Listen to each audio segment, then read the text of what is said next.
আমি আপনাদের বলি, বিভিন্ন থানাতে যান, দরকার হলে আরটিআই করুন। লাস্ট 5 বছরের কথা যদি আমি বলি, আপনি আরটিআই করলে দেখতে পাবেন বিভিন্ন থানাতে কিভাবে মিথ্যা কেস হয়ে মুসলিম ছেলেদেরকে হ্যারাসমেন্ট করছে এই রাজ্য সরকার। বলছে বাঁচিয়ে দেবো, বিজেপির হাত থেকে বাঁচাবো, কিন্তু আপনাকে কি করছে? আপনার নামে মিথ্যা কেস দিয়ে আপনার ভবিষ্যৎগুলোকে নষ্ট করছে। হাজার হাজার নয়, লাখো লাখো ছেলের নাম, মুসলিম ছেলের নামে মিথ্যা মামলা হয়েছে এই সরকারের আমলে। মিথ্যা মামলা, কাউকে মামলা দিচ্ছে রাজনীতি করার নাম করে মামলা দিচ্ছে, কাউকে বিভিন্ন প্ল্যান পরিকল্পনা করে সুন্দরভাবে গুছিয়ে তার মামলাটা ঢুকিয়ে দিচ্ছে। এই ধরনের মামলা জেলের মধ্যে আছে, ওই সময় তার নামে বাইরে মামলা করে দিয়েছে মুসলিম ছেলেদের। আরে কি বলছে বিজেপির হাত থেকে বাঁচাবো। তো আমাকে ছাড়বেন আমি যদি একটা ভুল কথা বলি। পশ্চিমবাংলায় এই মুহূর্তে প্রায় 25,000 মানুষ জেলবন্দি আছে, তার মধ্যে 3,000 মতো প্রায় বিদেশি নাগরিক আছে। মায়ানমারের আছে, বাংলাদেশ আছে, নাইজেরিয়া আছে, ইউক্রেনের আছে। আমি প্রেসিডেন্সি যখন জেলে ছিলাম, ইউক্রেনের একজন ছিল।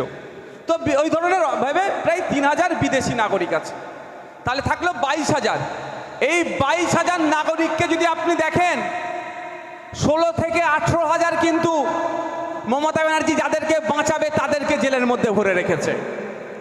তো ভালোবাসা তো খাতাই কলমে প্রমাণ দিতে হবে। শুধু ভালোবাসি ভালোবাসি বলে চলে গেলে পেট ভরবে না। আপনি বলছেন মুসলমানদের বাঁচাবো, আর ধরে ধরে মুসলিম ছেলেগুলোর নামে মিথ্যা কেস দিয়ে জেলের মধ্যে ঢুকিয়ে দিচ্ছেন। কি কেমন ভালোবাসা ভাই? আপনি বলছেন আদিবাসীদেরকে ভালোবাসি, আদিবাসীদের জমিগুলোকে কেড়ে নিয়ে আদানি আম্বানিদের হাতে তুলে দিচ্ছেন। কি আদিবাসী ভালোবাসা ভাই?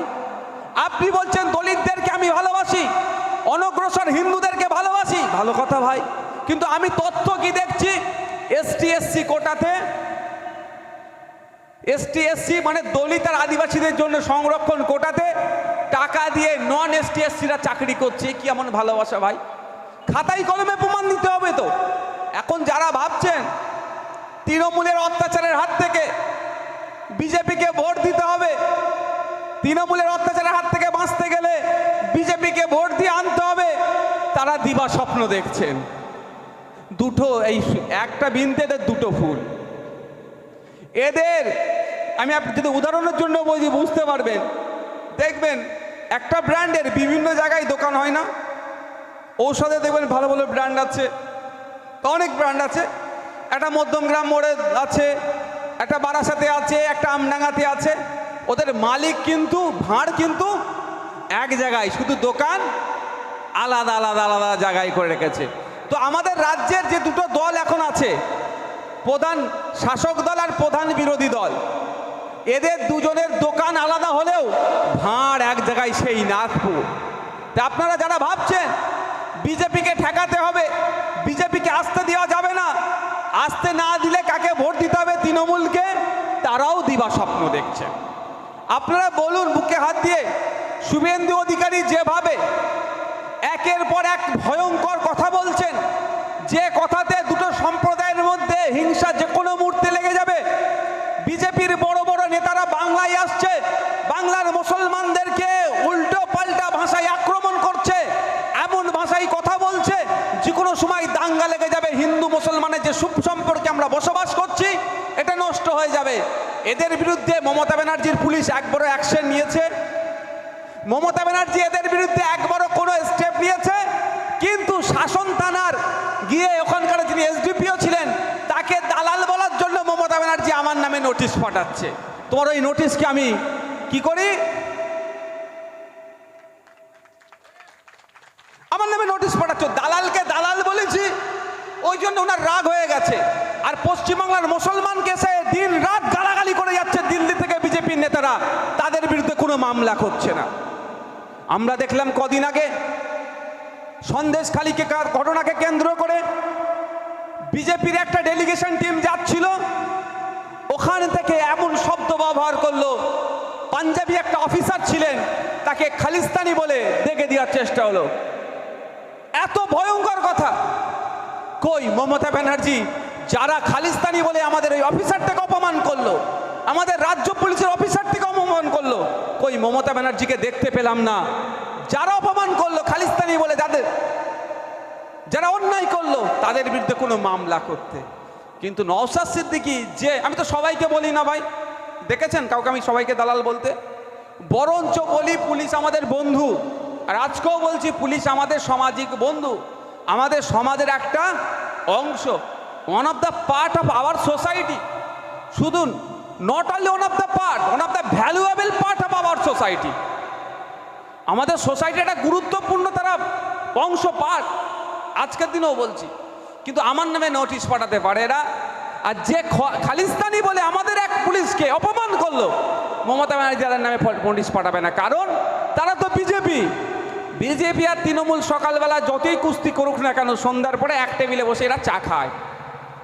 তাই যারা ভাবছে তৃণমূলকে দিয়ে বিজেপিকে ঠেকাবো, তাদের উদ্দেশ্যে বলছি দিবা স্বপ্ন দেখছে। 1998 সালে তৃণমূলের জন্ম হয়েছে কাদের হাত ধরে? তখন আডবাণী আর অটল বিহারী বাজপেয়ী জি আর রাজনাথ সিং এদের একটা সময় ছিল। এখন এদেরকে কাউকে দেখা যাচ্ছে না। দেখা যাচ্ছে কি আর রাজনাথ সিংকে সেইভাবে? আডবাণীজিকেও দেখা যাচ্ছে না, এখন তাকে সাইড লাইন করে দিয়েছে।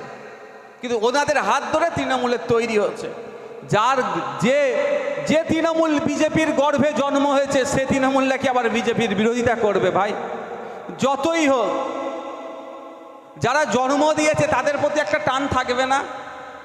যত খারাপই ছেলে হোক না কেন, বাবা মার সাথে যত খারাপই আচরণ করুন না কেন, কিন্তু অন্যজন যদি বাবা মাকে কিছু বলে, ছেলে ছেড়ে কথা বলবে না। ঠিক আমরা যখন এনআরসির বিরুদ্ধে লড়াই করছিলাম, দিল্লি সরকার এনআরসির নাম করে, সিএএ এর নাম করে হিন্দু মুসলমানের মধ্যে বিভাজন করার চেষ্টা করছিল পশ্চিমবাংলায়, তখন কেন্দ্রের বিজেপি সরকারের বিরুদ্ধে আমরা যখন আন্দোলন করছিলাম, এই মমতা ব্যানার্জি কিন্তু প্রায় 2000 ছেলের নামে, মুসলিম ছেলেদের নামে মিথ্যা মামলা দিয়েছিল। আরে আন্দোলনটা ছিল তো বিজেপির বিরুদ্ধে, কেন মুসলিম ছেলেগুলোর বিরুদ্ধে মামলা করেছিল? ওই ছেলে বাবা মার সাথে একটু সম্পর্ক খারাপ হলো, থার্ড কেউ এসে বাবা মাকে বললে ছেড়ে কথা বলবো না। গার্জেনের বিরুদ্ধে বলছিলাম, রাগ হচ্ছিল। তাই আমি বলছি একটু বুঝতে হবে, একটু যদি না বোঝেন, ওই কাকে কান নিয়ে চলে গেছে হবে, কাকের দিকে তাকাবেন না। আমি অনুরোধ করছি, কানের দিকে তাকান, হাত দিন, কানে হাত দিয়ে দেখুন আছে না নাই। আপনাকে বলছে মমতা ব্যানার্জি সরকারের আমলে থাকলে নাকি আপনি সব থেকে বড় নিরাপদ। ভালো কথা, খাতায় কলমে আমি দেখতে চাই, আমি খাতায় কলমে ছাড়া দেখতে চাই না। ভালো জামা পরে আমি নওশাদ সিদ্দিকী এসেছে, সকালবেলা খেয়ে